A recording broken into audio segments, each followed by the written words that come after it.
Di hari ini kita boleh bersama-sama kembali untuk menikmati firman Tuhan dalam pendalaman Alkitab. Terima kasih kepada Ibu Gembala tentunya, juga seluruh gembala-gembala kecil di AMS yang sudah boleh memberikan kesempatan saya untuk berbagi berkat firman Tuhan. Dan bertepatan juga ya 5 tahun tidak terasa, Tuhan sudah memanggil Bapak Gembala kita, Om Yoyo. Tapi karena kasih karunia Tuhan kita boleh ada sebagaimana kita ada dan tetap kuat di dalam pelayanan itu semua juga karena Tuhan. Mari sama-sama kita akan lihat dan saya sudah siapkan juga dan terima kasih kok Bu Nadi sudah bisa juga membantu sebentar untuk penampilan slide-nya. Ya, kita akan berbicara tentang Injil Markus, lanjutan dari tema-tema dan ayat-ayat yang sebelumnya sudah disampaikan oleh Korevi. Nah, saya tidak akan membahasnya secara ayat-ayat yang berurutan, tapi saya membaginya secara topikal dari pasal 1 ayat 15 sampai pasal 3 ayat 35. Nah, dalam pendekatan ini kita akan melihat ada 5 topik besar yang sedang mau dibahas di dalam pasal 1 ayat 15 sampai pasal 3 ayat 35. Yang pertama adalah di mana di situ kita akan melihat bagaimana Tuhan Yesus dan pengajarannya. Yang kedua, Tuhan Yesus dan 12 muridnya. Yang ketiga, Tuhan Yesus dan mujizatnya. Yang keempat, Tuhan Yesus dan para penentangnya. Dan yang kelima, Tuhan Yesus dan sanak saudaranya. Jadi 5 topik besar inilah yang akan kita lihat yang dalam pasal 1 ayat 15 sampai pasal 3 ayat 35 ini semuanya ada. Ya tentu di pasal-pasal lain nanti akan dibahas lebih jauh tentang mujizatnya, tentang bagaimana pengajaran Yesus, tentang bagaimana juga dengan murid-muridnya, dan juga dengan sanak saudaranya. Nah, mari kita lihat sebentar. Yang pertama, Tuhan Yesus dan pengajarannya. Nah, untuk bagian pertama ini kita akan lihat dimulai dengan pernyataan yang saya mau sampaikan di bagian awal ini. Tuhan Yesus mulai mengajar setelah dibaptis dan mengalami ujian di padang gurun. Ayat 14, ayat 15 yang berbicara bagaimana Yesus memulai pengajaran tidak bisa lepas dari kisah di pasal 1 sebelumnya. Di mana di situ Yesus dikatakan dia telah dibaptis dan dia telah mengalami ujian di padang gurun. Jadi tidak serta-merta Yesus mengajar begitu saja. Ada sebuah kehidupan yang dijalaninya dalam baptisan yang ini bicara tentang penyerahan hidup secara total pada pimpinan dan kehendak Bapa. Ini juga yang akan jadi pelajaran penting buat kita dalam kehidupan ini untuk kita belajar hidup di dalam penyerahan total. Yesus tidak memulai segala sesuatu sebelum dia dibaptis dalam pelayanannya. Ini bicara tentang penyerahan. Dan berikutnya juga dalam ujian yang dia sudah lalui. Dalam kehidupan kita pun kita akan menghadapi berbagai macam ujian dan itu juga menjadi salah satu hal yang mutlak akan kita alami dan Tuhan menginginkan kita menjadi pribadi yang teruji. Nah, baru masuk ke ayat 14, saya singgung sedikit sebelum masuk ke ayat 15. Ayat 14 saya baca dulu, di situ sudah ada. Sesudah Yohanes ditangkap, datanglah Yesus ke Galilea memberitakan Injil Allah. Yesus mulai mengajar di Galilea itu bukan karena keinginannya sendiri, bukan juga karena menghindari ancaman dari musuh-musuhnya yang sudah juga menangkap Yohanes Pembaptis, bukan. Karena kita tidak bisa lepas Markus 1 ayat 14 ini dengan Matius pasal 4 ayat 12 dan seterusnya sebagai ayat yang berkaitan erat. Yesus mengajar di Galilea untuk menggenapi nubuatan firman Tuhan. Dengan kata lain, memenuhi kehendak Bapa. Karena di Matius 4 ayat 12 dikatakan, tetapi waktu Yesus mendengar bahwa Yohanes telah ditangkap, menyingkirlah ia ke Galilea. Ia meninggalkan Nazaret dan diam di Kapernaum di tepi danau daerah Zebulon dan Naftali. Ini daerah Galilea. Supaya genaplah firman yang disampaikan oleh Nabi Yesaya. Tanah Zebulon dan tanah Naftali, jalan laut daerah seberang sungai Yordan, Galilea, wilayah bangsa-bangsa lain. Bangsa yang diam dalam kegelapan telah melihat terang yang besar, dan bagi mereka yang diam di negeri yang dinaungi maut telah terbit terang. Kita bisa melihat bahwa Yesus melakukan pelayanannya, termasuk pengajarannya. Dia tidak melakukannya karena hal-hal yang sifatnya dari luar. Kebetulan saja itu karena posisi di mana pada waktu yang bersamaan Yohanes ditangkap. Tetapi itu semua juga dilandasi karena dia menggenapi kehendak Bapa. Nah, kita lanjut dulu berikutnya. Yang ketiga, saudara, Tuhan Yesus mengajar mengenai kerajaan Allah, pertobatan dan keyakinan kepada kabar baik yang disampaikannya. Di ayat 15 dikatakan, waktunya telah genap, kerajaan Allah sudah dekat, bertobatlah dan percayalah kepada Injil. Bandingkan apa yang dimaksud kerajaan Allah di sini, Roma 14 ayat 17 menyatakan bahwa sebab kerajaan Allah bukan soal makanan dan minuman, tetapi soal kebenaran, damai sejahtera, dan sukacita oleh Roh Kudus. Nah, kita melihat bahwa bagaimana ketika Yesus menyampaikan pengajarannya, dia tidak mengedepankan hal-hal yang sifatnya lahiriah. Bukan berarti salah kita menyampaikan berkat dan janji Tuhan dalam hal jasmani. Bukankah Yesus juga mengajar, jangan kamu khawatir, perhatikan burung di udara, perhatikan bunga di padang, ya burung yang tidak menabur, tetapi Tuhan pelihara, Bapak di sorga memelihara, bunga di padang, tetapi bahkan Salomo pun pakaian tidak seindah bunga di padang. Baik, memang Tuhan menyampaikan itu bukan serta-merta soal lahiriahnya yang diutamakan, tapi dari situ Tuhan sedang membawa kita kepada konsep tentang bagaimana kita menjadi warga kerajaan Allah. Makanya tentang hal kekhawatiran pun itu akan disambung dengan apa yang Yesus katakan di Matius 6 ayat 33, cari dahulu kerajaan Allah dan kebenarannya, maka semua itu akan ditambahkan kepadamu. Nah, pengajaran di dalam gereja bukan seperti meninak bobokkan jemaat untuk mereka main klaim janji Tuhan. Yang diutamakan adalah bagaimana kita mengerti panggilan kita sebagai warga kerajaan Allah dengan karakternya yang menunjukkan warga kerajaan Allah. Hidup dalam kebenaran, hidup penuh dengan damai sejahtera, hidup dengan sukacita. Kebenaran bukan standarnya manusia. Damai sejahtera bukan ditentukan oleh situasi lingkungan. Demikian pula sukacita tidak ditentukan oleh keadaan, tetapi semuanya dikerjakan oleh Roh Kudus. Dan kita sendiri yang meluaskan, mengizinkan Roh Kudus bekerja dan kita tunduk dalam pimpinannya. Untuk hidup benar, hidup sesuai kehendak Tuhan, hidup untuk memilih di dalam damai sejahtera, bukan di dalam kekacauan, dalam kekhawatiran, dalam ketakutan. Hidup untuk memilih sukacita, bukan sukacita ini sesuatu yang munafik. Ketika ada masalah, kita berpikir, wah yaudah kita harus bersukacita, kita ketawa-tawa padahal ada masalah. Maksudnya bukan mengabaikan atau menghilangkan masalah. Sukacita yang datangnya di Roh Kudus lahir karena keyakinan atas dasar kedaulatan Tuhan dan kesanggupan Tuhan untuk memelihara hidup kita. Jadi disinilah kita lihat dalam banyak khotbah Yesus pun, Yesus seringkali menyampaikan khotbah dan pengajarannya, kerajaan surga, kerajaan Allah seumpama. Kerajaan Allah itu seperti, dia selalu memulai dengan kerajaan Allah, kerajaan Allah. Khotbah di bukit pun banyak berbicara tentang berbahagialah, berbahagia. Itu ada karakteristik kerajaan Allah. Jadi khotbah bukan bicara soal janji-janji semata yang serta-merta kita tinggal terima. Tapi Tuhan mau kita menunjukkan karakter warga kerajaan Allah yang hidup di dalam pertobatan. Ada perubahan hidup. Bahaya kalau kemudian jemaat hanya disampaikan, saudara kita klaim janji Tuhan. Tapi tidak pernah diajarkan bagaimana kita hidup sesuai kehendak Tuhan. Seolah-olah Tuhan itu hanyalah bagikan maaf jongos gitu yang harus mengikuti keinginan kita. Sebaliknya, justru kitalah yang harus mengikuti kehendak Tuhan. Janji Tuhan dalam artian berkat itu adalah bonus. Tetapi yang paling penting bukan soal berkat jasmaninya semata. Tapi ada bagaimana suasana surga bisa kita miliki waktu kita juga menghasilkan karakter warga kerajaan surga. Nah, saudara sama seperti bukankah seorang warga negara dia akan tetap memiliki identitas warga negaranya sah selama dia memang diakui secara legal, tidak melakukan kudeta, tidak melakukan pemberontakan, tidak melakukan hal-hal yang menyimpang dari landasan hukum negara ini secara fundamental. Kalau dia berkhianat, dia kemudian membangkang, dia bisa kehilangan kewarganegaraannya. Nah, kewarganegaraan itu perlu kita jaga sebagai warga kerajaan Allah dengan karakter yang tampak yang memang mencerminkan seperti karakter Kristus. Dan setiap warga negara punya hak. Negara berkewajiban melindungi warga negaranya.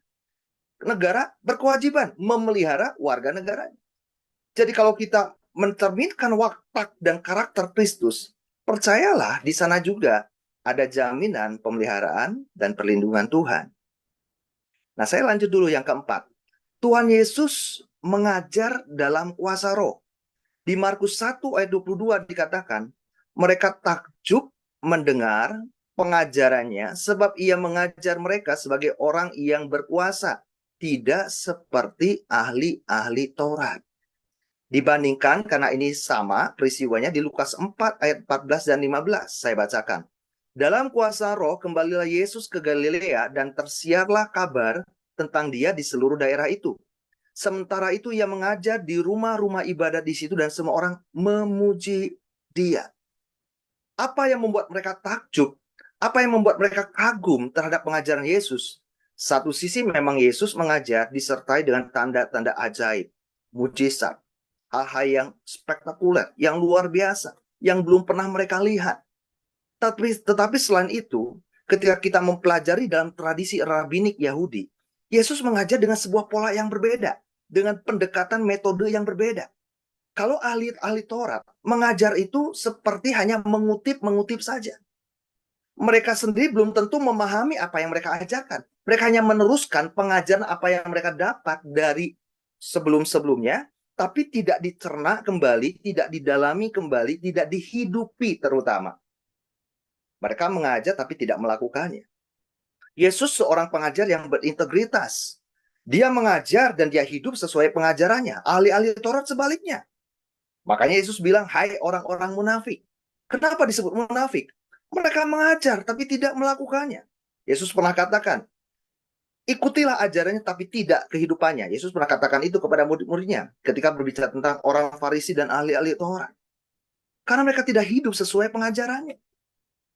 Jadi mereka hanya sekedar menyampaikan tapi tidak menghidupi. Menyampaikan tapi tidak menguasai dan tidak memahami apa yang mereka ajarkan.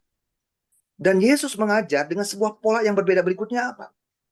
Yesus mengajar dengan banyak melakukan sebuah penerapan kehidupan sehari-hari. Oh, sebelum kelima, masih poinnya keempat.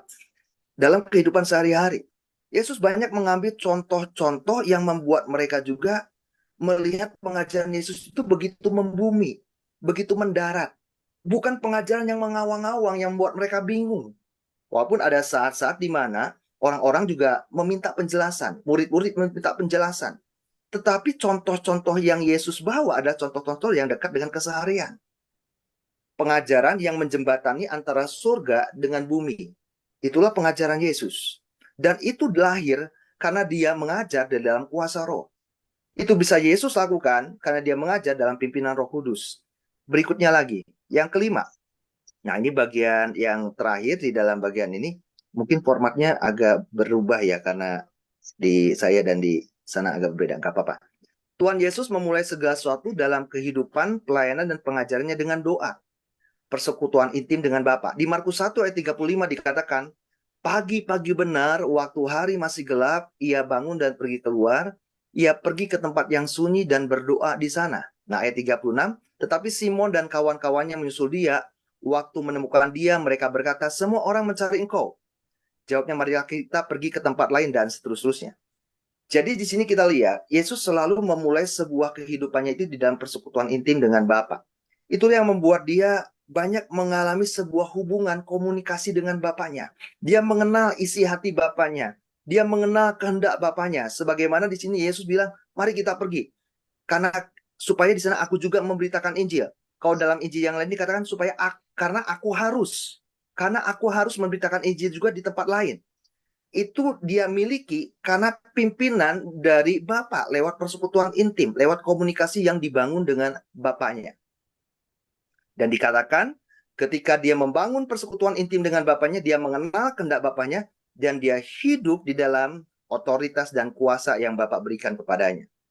Dalam sisi dia sebagai manusia tentunya. Nah, kita mau lihat penerapan praktis dalam kehidupan kita dari poin yang pertama ini. Apa yang bisa kita pelajari dari kehidupan Yesus dan pengajarannya? Pertama, mari memiliki hidup dalam penyerahan total dan jadi pribadi yang teruji. Sebagaimana Yesus memulai pelayanan dengan baptisan. Itu bicara tentang penyerahan total. Dan dia sudah mengalami sebuah ujian, teruji di padang gurun lewat berbagai godaan. Ya. Lalu berikutnya, hidup untuk memenuhi kehendak Bapa, bukan ambisi dan agenda pribadi. Yesus pergi ke Galilea untuk menggenapi firman Tuhan. Bukan karena keinginannya, bukan karena tuntutan dari orang sekitar, tapi karena memenuhi kehendak Bapa. Yang ketiga, Hidup yang menunjukkan karakter warga kerajaan Allah. Hidup dalam pertobatan dan kesaksian iman. Itulah yang diajarkan oleh Yesus. Dan itulah yang kita harus hidupi dalam kehidupan kita. Menunjukkan karakter yang berbeda dengan orang dunia. Karakter surga. Ada kebenaran di situ. Ada damai sejahtera di situ. Ada sukacita di situ. Ini bukan cuma soal hidup pribadi. Bagaimana dengan rumah tangga dan keluarga kita? Apakah rumah tangga dan keluarga kita juga mencerminkan warga kerajaan Allah? Apakah ada kebenaran di sana?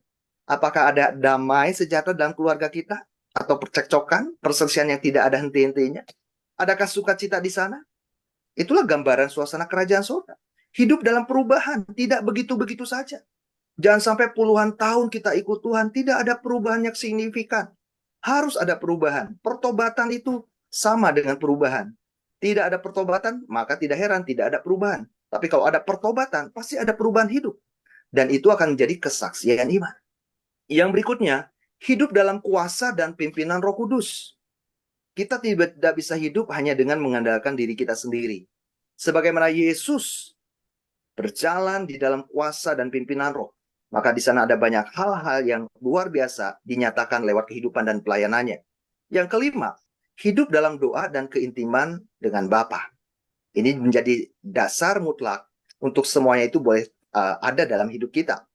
Bagaimana kita menjadi pribadi yang teruji, bagaimana kita mengenal dan memiliki kehendak Allah, bagaimana kita menunjukkan karakter kerajaan surga, dan hidup dalam pimpinan dan kuasa Roh Kudus.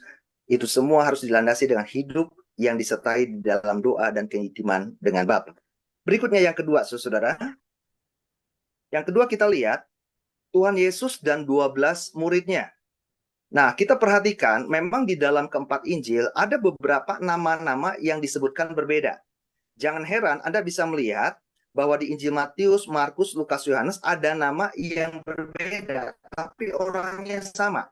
Ya, Simon Petrus jelas kita tahu itu banyak disebut entahkah Simon bin Yunus, termasuk Simon Petrus atau Petrus saja. Andreas tidak banyak nama lain, tidak ada nama lain, maaf. Yakobus ada dua, ada Yakobus saudara Yohanes, ya, dan ada Yakobus anak Alfeus. Itu orang yang berbeda.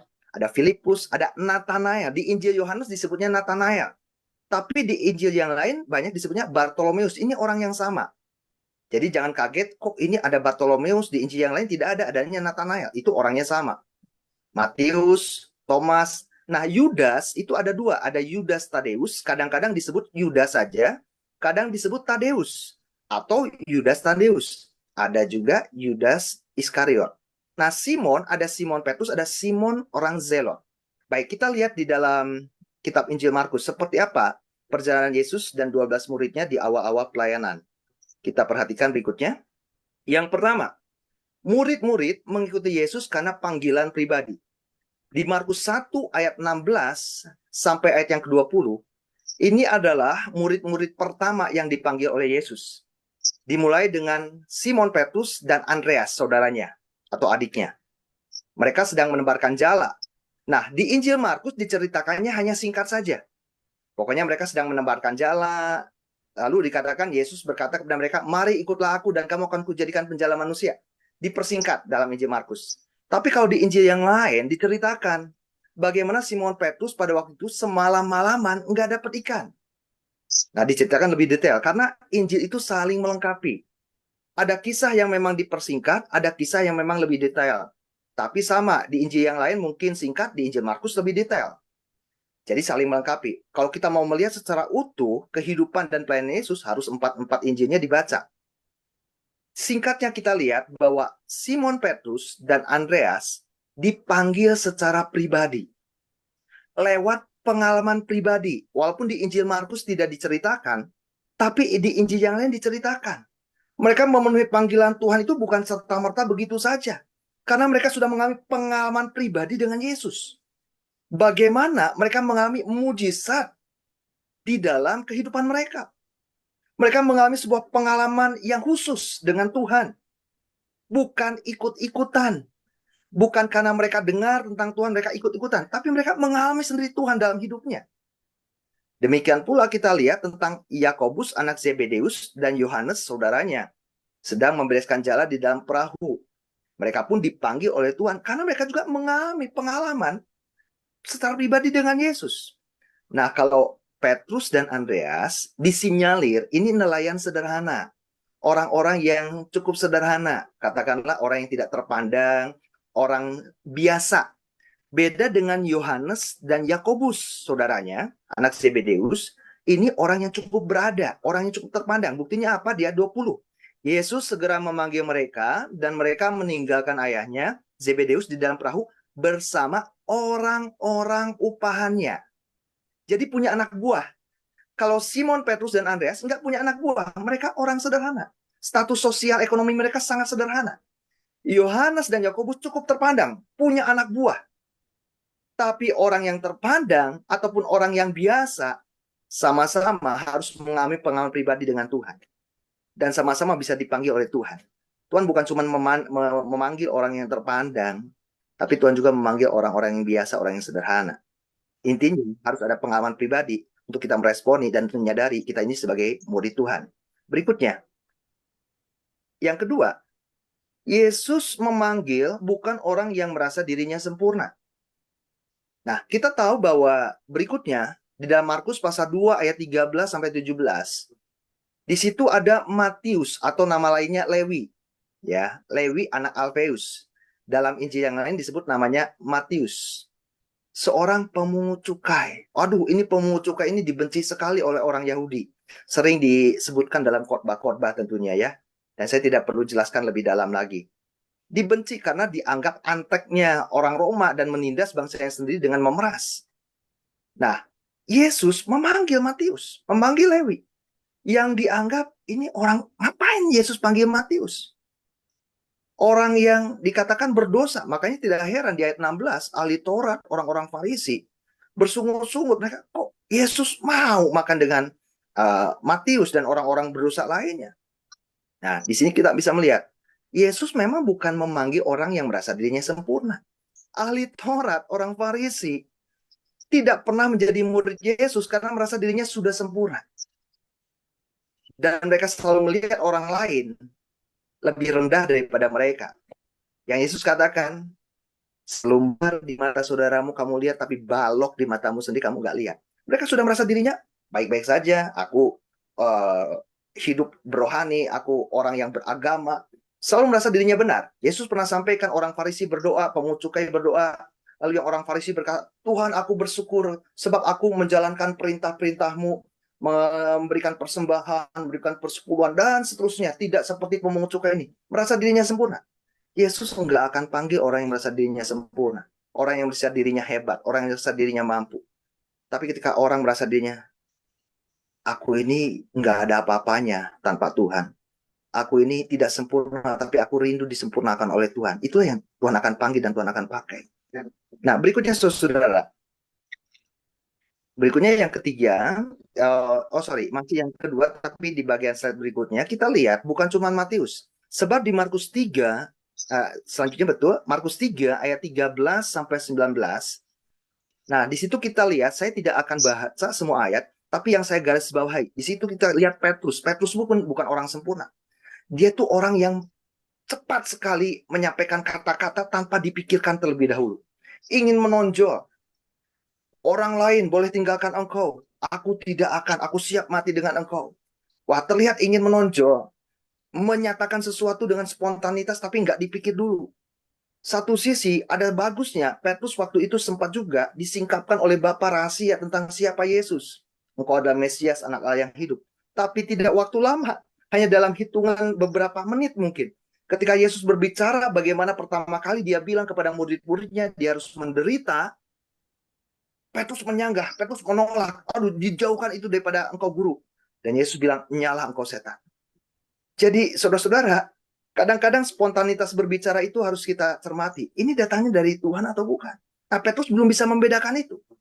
Ada saat dia terbuka sekali untuk menyatakan sesuatu yang datangnya dari Bapa. Pengenalan akan Yesus dia sampaikan. Tapi dia belum bisa memfilter ketika ada sebuah bisikan dari iblis untuk mencegah untuk Yesus melakukan jalan salib. Seorang yang masih sangat awam sekali dalam mengenal suara Tuhan. Lalu berikutnya ada Yohanes dan Yakobus yang disebut Boanerges.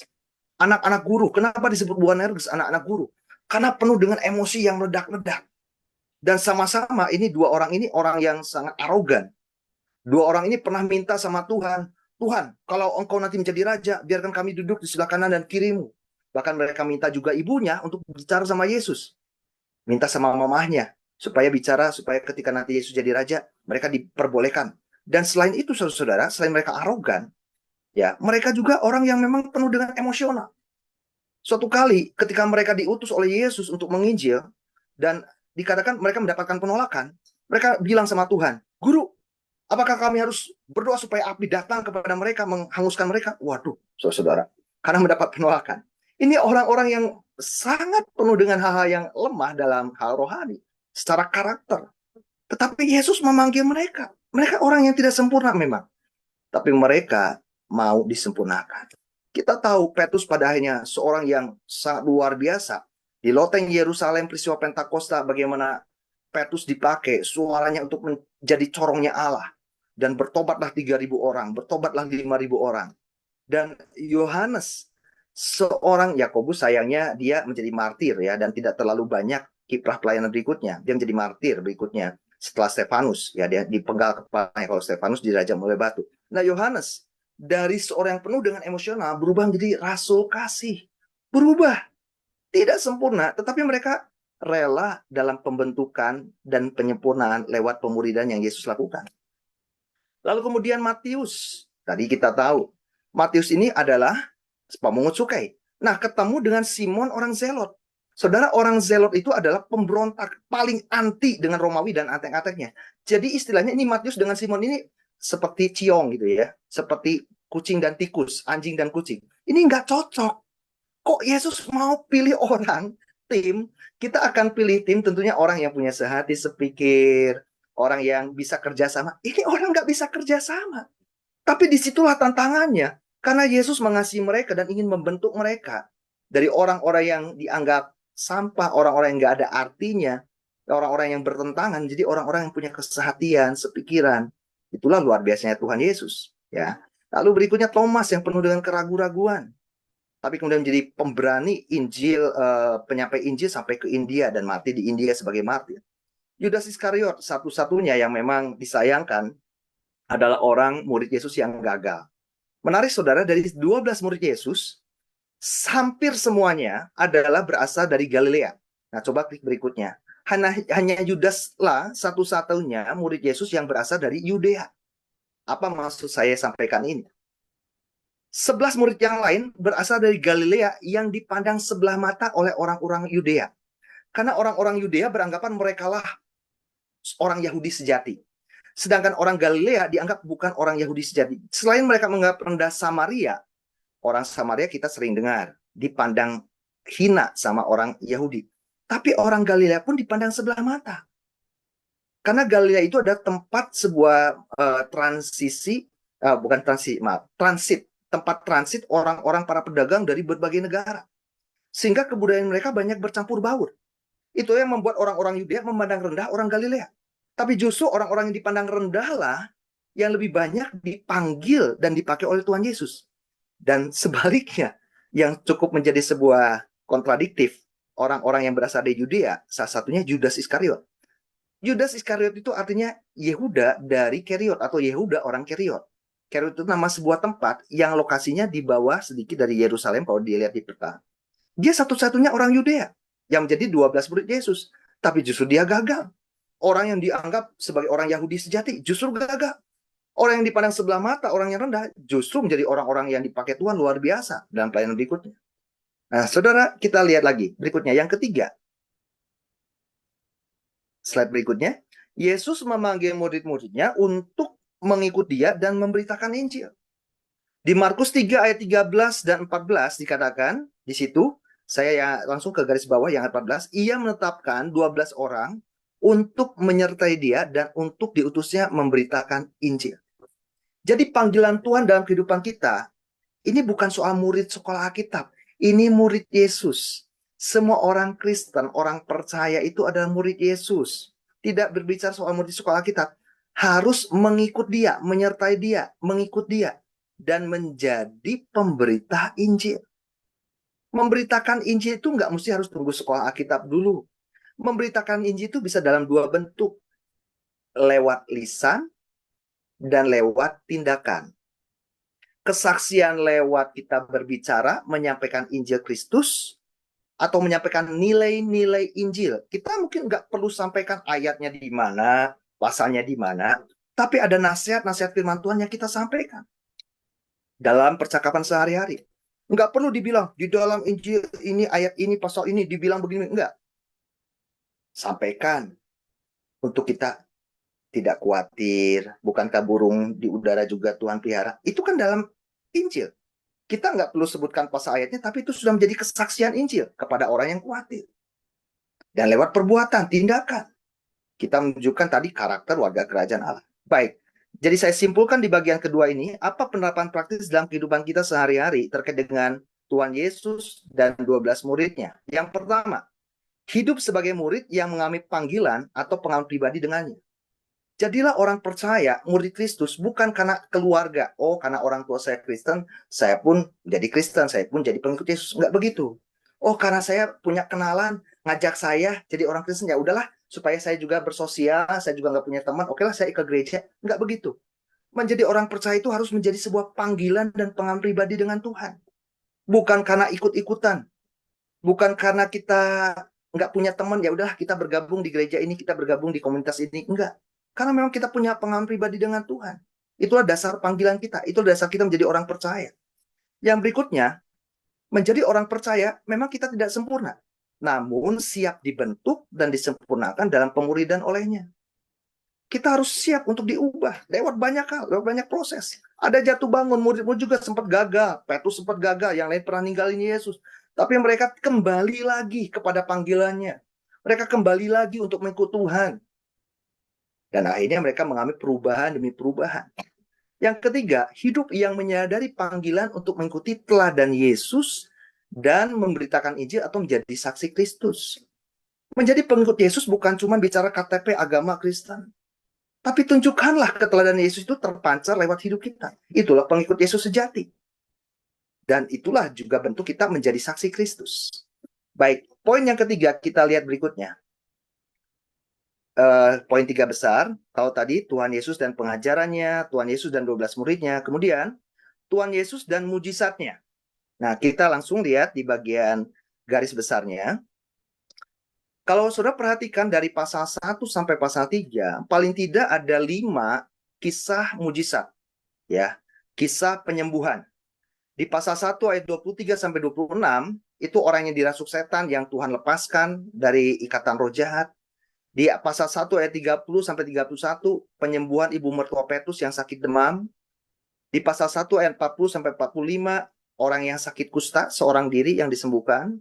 Dan pasal 2 ayat 3 sampai 12, orang yang sakit lumpuh yang disembuhkan, yang ada gambarnya di situ ya, yang dibawa ke atap lalu diturunkan dari atap oleh 4 orang sahabatnya. Dan berikutnya penyembuhan orang yang mati tangan sebelah di pasal 3 ayat 1 sampai 5. Nah, saya tidak akan bacakan ayatnya satu persatu. Tapi ada beberapa penekanan penting ya saya mau sampaikan. Nah, mungkin saudara akan nanti bisa mempelajari lebih lanjut ya supaya waktunya lebih efisien saja. Ada banyak dari mujizat yang Yesus kerjakan pasal 1 sampai pasal 3. Yesus melarang orang untuk kasih tahu ke orang lain. Jangan beritahukan kepada orang lain. Ini tentu menarik. Kenapa? Kok jangan ngasih tahu? Termasuk dia bilang sama setan yang merasuk orang. Ketika setan berkata, kami tahu, aku tahu siapa engkau, yang kudus dari Allah, engkau ada anak Allah. Dan Yesus menghadap, suruh dia diam. Loh, kok disuruh diam? Kenapa? Ini sesuatu yang menarik, bukan? Kita bisa dapati itu, tidak usah dibaca, tapi di pasal 1 ayat 24 sampai 25, pasal 1 ayat 34, pasal 1 ayat 44, pasal 3 ayat 12. Yesus melarang untuk baik setan ataupun orang yang sudah sembuh, melarang mereka bicara. Nggak usah bicara-bicara, diam aja. Kenapa? Ada apa? Kan ini sesuatu yang aneh. Nah, saudara-saudara, coba lihat dulu berikutnya, di bagian slide berikutnya. Ini terkait dengan penerapan praktis yang saya mau sampaikan. Pertama, mujizat bukan untuk menuntut pengakuan dari orang lain atau demi popularitas diri. Ini alasan yang pertama. Mujizat itu Yesus kerjakan, Tuhan bukan sedang menuntut pengakuan dari orang, apalagi dari setan. Bukan untuk membuat dirinya terkenal. Apalagi pada waktu itu, kenapa Yesus cegah? Karena itu akan menimbulkan sebuah gejolak. Gejolak seperti apa? Orang-orang akan semakin satu sisi mengangkat Yesus, mendorong Yesus untuk menjadi raja, menggulingkan Romawi. Satu. Makanya Yesus cegah dulu, belum waktunya ini. Dan memang bukan tujuan Yesus datang pertama untuk itu. Yang kedua, kenapa Yesus cegah? Karena pada waktu itu akan menimbulkan gejolak, pertentangan yang lebih lagi dari orang-orang Farisi, ahli Taurat, dan imam-imam. Ini belum waktunya. Pada waktunya memang Yesus akan menyerahkan dirinya sendiri untuk diadili, untuk disalibkan. Tapi ini belum waktunya. Makanya dia larang, supaya tidak menimbulkan gejolak dulu. Belum waktunya. Dan memang Yesus bukan tujuannya melakukan mujizat itu untuk mencari pengakuan atau popularitas. Jadi saya harap Bapak Ibu bisa mengerti ya. Jadi ada tujuan kenapa Yesus melarang. Saya ulang sekali lagi saja. Karena Yesus bukan menuntut pengakuan dari orang lain, apalagi dari setan. Yesus tidak menjadi besar kepala, lupa diri ketika dirinya dikenal dan diakui. Yesus nggak butuh itu. Yang kedua, untuk meredam gejolak. Karena tujuan Yesus bukan untuk menjadi raja yang menggulingkan tentara Roma atau kekaisaran Roma, penjajahan Roma. Dan Yesus juga untuk mencegah, karena waktunya belum tiba untuk dia menyerahkan dirinya, untuk disalibkan, untuk diadili. Ya, itu yang menjadi alasannya. Kita kembali ke slide sebelumnya. Nah, berikutnya kita lihat penyembuhan bukan hanya kepada orang yang kerasukan, tapi kepada ibu mertua Petrus termasuk orang yang sakit kusta. Nah, saya akan bacakan di Markus pasal 1 ayatnya ke-40. Mohon maaf saya belum sempat tampilkan slide-nya. Markus pasal 1 ayat 40 dikatakan begini. Seorang yang sakit kusta datang kepada Yesus dan sambil berlutut di hadapannya ia memohon bantuannya. Katanya, kalau engkau mau, engkau dapat mentahirkan aku. Kalau engkau mau. Ini kata-kata yang luar biasa.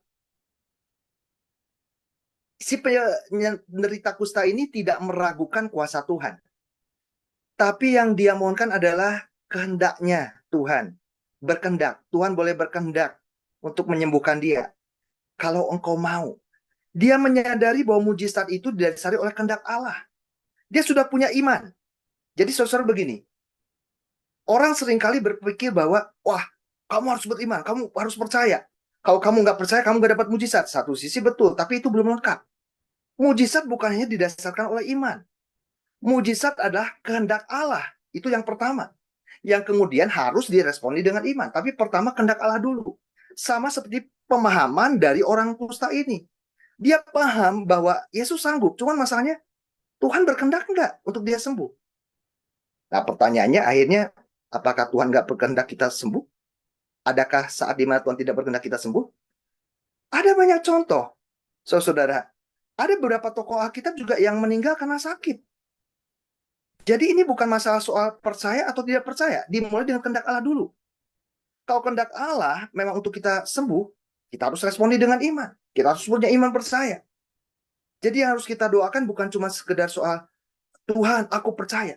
Tapi kita juga meminta untuk mengenal kehendak Allah. Kalau engkau berkehendak aku sembuh, aku mau responi dengan iman, aku pasti sembuh. Tapi kalaupun engkau tidak berkehendak, aku yakin bahwa ada maksud tujuan yang lebih mulia lewat sakitku ini. Dan ada banyak kesaksian yang tidak sempat saya sampaikan tentunya. Ada orang yang sakit, sempat dia minta doa supaya disembuhkan. Tidak disembuhkan. Dia tidak berkeluh kesah. Dia yakin dengan sakitnya itu ada kemuliaan Tuhan yang dinyatakan. Dan justru lewat sakitnya, hidupnya mempermuliakan Tuhan. Dan anggota keluarga yang tadinya tidak percaya Tuhan, bukan percaya karena dia lihat sembuh. Karena lihat dia sembuh. Tapi walaupun dia sakit, dia tetap memuliakan Tuhan. Walaupun dia sakit, bukan dia yang dihibur oleh orang lain. Dia yang justru menghibur orang lain. Dan itu menjadi kesaksian. Jadi yang kedua, mujizat adalah kehendak Allah yang diresponi dengan iman. Bukan sekedar soal iman saja, tapi kehendak Allah. Apakah itu kehendak Allah atau tidak? Lalu berikutnya lagi, saudara-saudara, dikatakan mujizat tidak hanya pemulihan fisik, tapi juga pemulihan hati dan batin. Saya akan penekanannya di orang lumpuh dulu. Di orang lumpuh. Orang kusta. Kita lihat ayat 41, kembali ke Markus 1, ayat yang ke-41. Maka tergeraklah hatinya oleh belas kasihan, lalu ia mengulurkan tangannya, menjamah orang itu dan berkata kepadanya, aku mau, jadilah engkau tahir. Yesus menyembuhkan orang kusta itu berbeda-beda caranya. Yesus menyembuhkan orang buta juga berbeda-beda caranya. Yesus menyembuhkan orang tuli tidak dalam satu cara.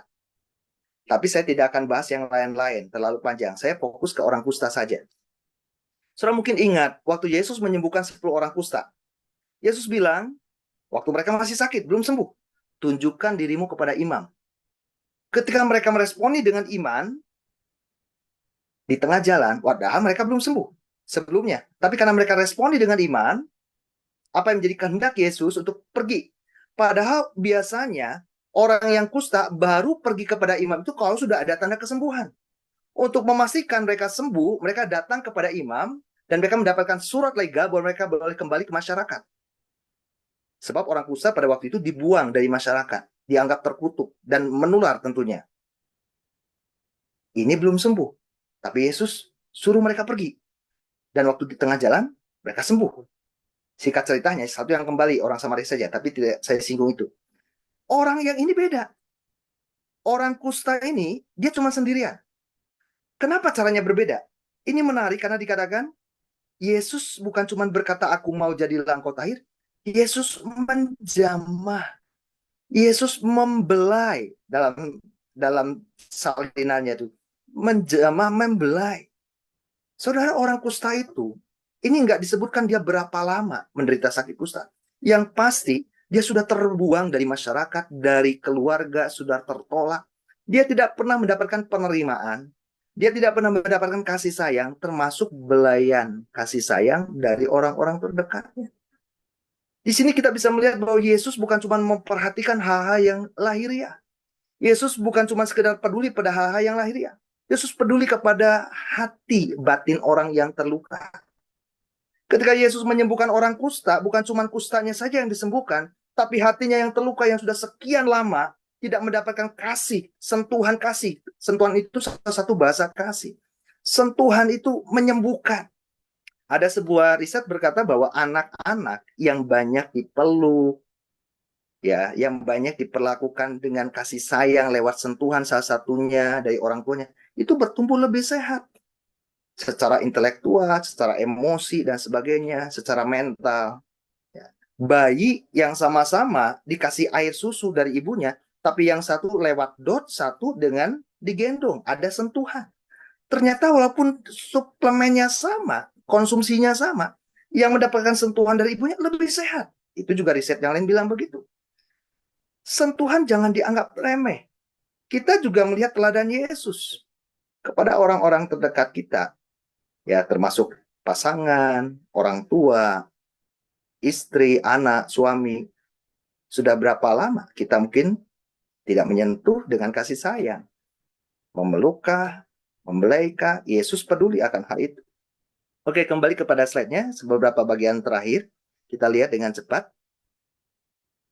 Nah, ketika Yesus menyembuhkan mertua Petrus dari sakit demam, dikatakan bahwa kemudian ibu mertua Petrus itu melayani.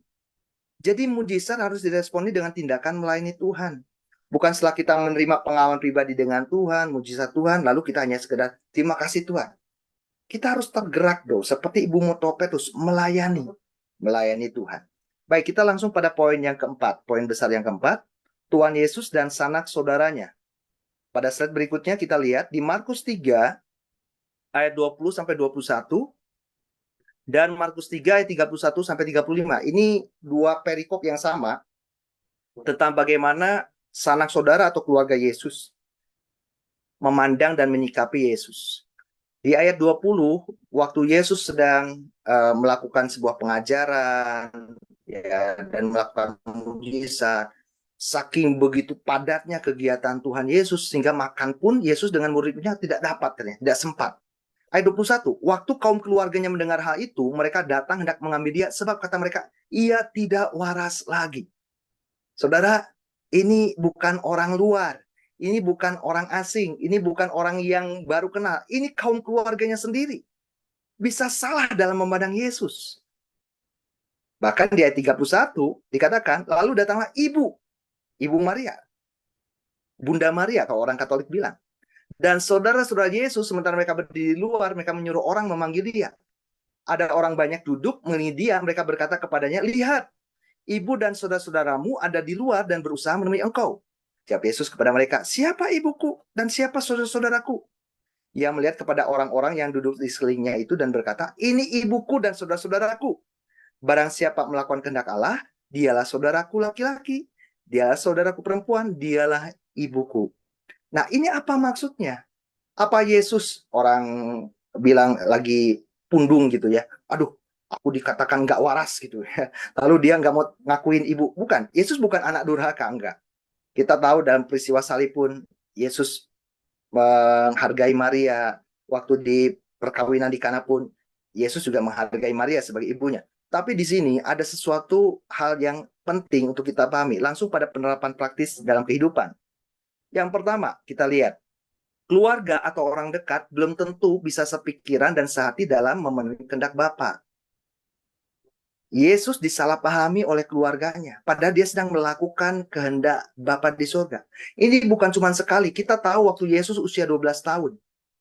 Yesus sedang bercakap-cakap dengan ahli-ahli Taurat, guru-guru agama, orang-orang Farisi di bait Allah. Waktu Yusuf dan Maria, mengapa engkau bikin susah kami? Katanya, kami cari engkau. Dan Yesus bilang, bukankah aku harus ada di rumah Bapakku? Mereka nggak mengerti kehendak Bapa, belum bisa memahami panggilan Yesus dalam kehidupannya. Ya, jadi jangan heran kalau misalnya pun kita memaklumi namanya manusia. Ya, memang belum tentu orang terdekat pun, keluarga pun bisa mengerti kehendak Bapa dalam hidup kita. Apa yang sedang kita lakukan, ada apa yang kita kerjakan dalam kehendak Tuhan. Yang kedua, persaudaraan dan kekeluargaan dalam kerajaan Allah lebih kuat daripada ikatan jasmani.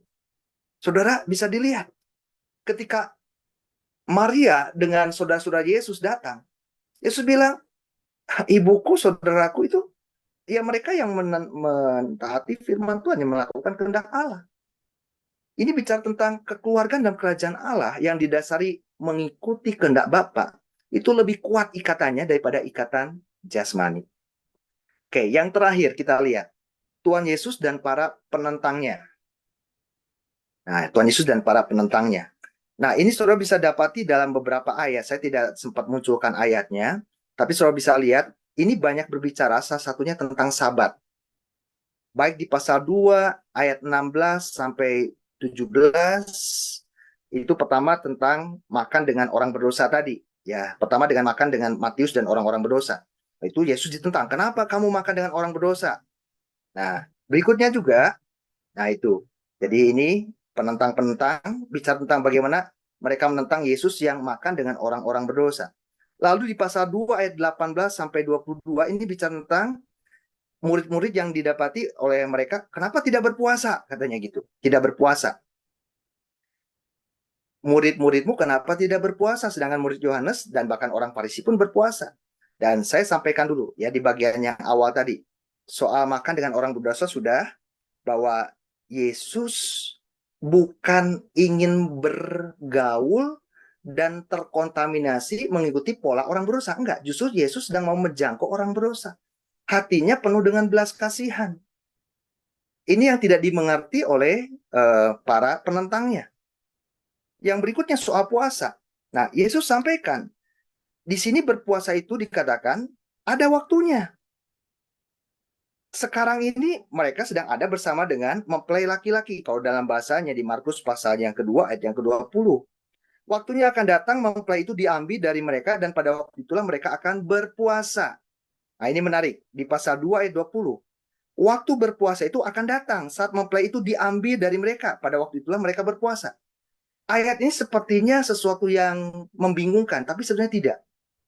Saudara, berpuasa itu bukan kita hanya sekedar menahan lapar, lalu kita menyampaikan doa permohonan saja. Tidak salah, berpuasa juga banyak contoh di Alkitab, termasuk di Perjanjian Lama. Berpuasa dalam sebuah pergumulan. Kita sedang meminta atau memohon sesuatu kepada Tuhan, tidak salah. Tetapi Yesus sedang mengajarkan puasa dalam sebuah tingkatan yang lebih tinggi. Puasa itu bukan cuma puasa dalam bentuk pergumulan untuk memohon sesuatu kepada Allah, tapi berpuasa untuk merindukan Dia lebih lagi. Makanya dibilang ada saatnya ketika mempelai diambil, ketika Yesus sudah diangkat ke surga, mereka akan berpuasa. Dalam artian apa? berpuasa dengan penuh kerinduan. Kerinduan akan Tuhan. Ini level yang lebih tinggi. Puasa untuk mengerti kehendak Tuhan. Puasa untuk mengenal hatinya Tuhan. Itu level yang lebih tinggi. Jadi orientasinya bukan lagi diri pribadi. Bukan soal pergumulan diri sendiri lagi. Tapi soal apa yang Tuhan kehendaki. Dia berpuasa, dia bergumul untuk mendapatkan petunjuk lebih lagi dari Tuhan. Itulah berpuasa yang tingkatannya lebih tinggi. Kerinduan mengenal hatinya Tuhan. Kerinduan mengenal pikirannya Tuhan. Lalu berikutnya di ayat 21 sampai ayatnya ke-22, di situ ada gambaran tentang secari kain. Secari kain dikatakan di ayat yang ke-21, secari kain dikatakan di situ tidak seorang pun menambal secari kain yang belum susut pada baju yang tua, karena jika demikian kain penambal itu akan mencabiknya dan yang baru mencabik yang tua. Jadi yang baru itu belum susut. Enggak mungkin bisa ditambahkan kepada yang tua. Demikian pula di ayat yang ke-22. Anggur tidak mungkin dimasukkan ke dalam kantong kulit yang tua. Nah, karena ada sudah terjadi fermentasi sehingga kantong kulit itu menjadi keras. Kalau anggur yang baru dimasukin lagi terjadi fermentasi, maka pecah. Itu singkatnya dulu. Artinya, Yesus sedang memberikan pemahaman-pemahaman yang baru tentang puasa yang tidak mungkin bisa dipahami oleh pikiran mereka yang hanya memandang puasa itu sebagai ritual saja. Orang Farisi memandang puasa itu hanya sebagai ritual. Sesuatu yang ingin mereka dapatkan pujian dari orang. Oh, makanya Yesus ajarkan. Kalau kamu berpuasa, jangan seperti orang-orang Farisi. Mereka sengaja bikin mukanya susah. Dan seterusnya supaya orang lihat, oh mereka sedang berpuasa. Bukan, Yesus sedang memberikan sebuah pemahaman yang baru tentang puasa. Puasa bukan lagi bicara tentang diri sendiri untuk dapat pengakuan. Bukan cuma bicara soal pergumulan. Tapi merindukan Tuhan. Nah, berikutnya kita lihat beberapa ayat terakhir tentang Sabat. Waktu Yesus menyembuhkan orang di hari Sabat, waktu murid-murid juga memetik gandum di hari Sabat. Nah, Sabat disalahartikan oleh orang Farisi. Sabat hanya dibatasi pada hal yang sifatnya ritual. Perintah-perintah Tuhan termasuk Sabat itu bukan untuk membebani umat. Segala macam perintah dalam perjanjian lama termasuk makanan haram, makanan halal zaman dulu, kenapa sekarang enggak? Itu terlalu panjang kalau saya bahas. Tapi kalau dulu kenapa dilarang? Karena ada tujuan baik Tuhan. Jadi segala sesuatu aturan itu pada dasarnya untuk kebaikan manusia. Dan untuk membedakan mereka dari orang-orang yang tidak mengenal Tuhan. Nah, itu gambarnya. Tapi mereka sudah salah mengartikan. Mereka menjadikan aturan itu sebagai sesuatu yang membebani. Apalagi soal memetik gandum. Saudara, saya mau ajak kita lihat dulu di dalam Ulangan 23. Ulangan 23 ayat yang ke-25. Ulangan 23 ayat yang ke-25. Nah, bisa ditampilkan juga Ulangan 23 ayat yang ke-25. Di situ dikatakan, apabila engkau melalui ladang gandum sesamamu yang belum dituai, engkau boleh memetik bulir-bulirnya dengan tanganmu. Tetapi sabit tidak boleh kau ayunkan kepada gandum sesamamu itu. Nah, ini juga saya kenapa harus bahas. Jadi waktu murid-murid memetik gandum itu mereka bukan mencuri. Ya, memang itu sudah ada, Tuhan kasih aturan. Kalau misalnya engkau melalui ladang gandum sesamamu yang belum dituai, boleh engkau petik bulir. Maksudnya itu mereka sebagai musafir, mereka kelaparan nih, nggak bawa bekal nih. Tuhan sudah memberikan aturan itu untuk kebaikan, untuk manfaat. Boleh, kamu petik untuk dimakan, bukan untuk dikarungin ya. Bukan untuk dikarungin, tapi untuk dimakan. Jadi untuk seperlunya. Jadi mereka tidak mencuri. Ini gambarannya supaya kita paham bahwa waktu murid-murid memetik gandum di ladang orang lain itu ada aturannya. Boleh. Untuk menghilangkan rasa lapar saja. Nah, berikutnya satu lagi. Saudara, bagaimana pada waktu Yesus menyembuhkan orang sakit, mengusir setan, orang yang tentang Yesus berpikir bahwa wah, ia mengusir setan dengan kuasa Beelzebul. Nah, itu di Markus pasal 3 ayat yang ke-22. Dia mengusir setan dengan Beelzebul. Saking mereka penuh dengan iri dan dengki, itu membuat mereka hanya tidak bisa melihat karya Tuhan bekerja. Bahkan memberikan fitnahan dan menganggap bahwa Yesus mengusir dengan kuasa setan. Waduh, ini bahaya. Iri dengki itu bukan cuma sekedar membuka celah hati kita untuk iblis menguasai dan mempengaruhi, tapi juga membuat kita tidak bisa melihat karya Tuhan yang sedang bekerja. Nah, akhirnya saya tutup dengan apa penerapan praktis dalam hal ini, Tuhan Yesus dan para penantangnya. Yang pertama, kita harus sadar bahwa para penentang itu selalu ada di sekitar kita. Nah, di slide yang terakhir, saya sampaikan di bagian pertama, jangan kaget. Dimanapun dan kapanpun, para penentang itu selalu ada. Kenapa? Karena dunia ini sudah jatuh dalam dosa. Dan manusia belum ada yang sempurna. Bisa saja orang memandang salah kepada kita, menentang kita, walaupun kita melakukan kehendak Allah. Yang kedua, mereka menentang karena tidak mengerti kehendak dan hati Bapa. Seperti ahli Taurat orang Farisi, hanya terjebak kepada ritual agamawi saja, tapi tidak mengenal Bapa sepenuhnya. Mereka menentang karena iri dan dengki. Ada kepentingan dan hasrat pribadi yang terancam. Yesus menyebut mereka itu sebagai hamba-hamba uang di Injil di ayat yang lain. Karena mereka memang melayani hanya demi uang. Ketika banyak orang lari dari mereka dan pergi kepada Yesus, mengikut Yesus, mereka kehilangan pendapatan. Mereka dengki, mereka iri. Itulah yang membuat mereka pun memusuhi Yesus. Jadi itu yang saya boleh sampaikan untuk PA pada malam hari ini. Markus pasal 1 sampai pasal 3 yang saya bagi menjadi 5 tadi. Barangkali ada yang mau bertanya, saya berikan ruang untuk pertanyaan, silakan.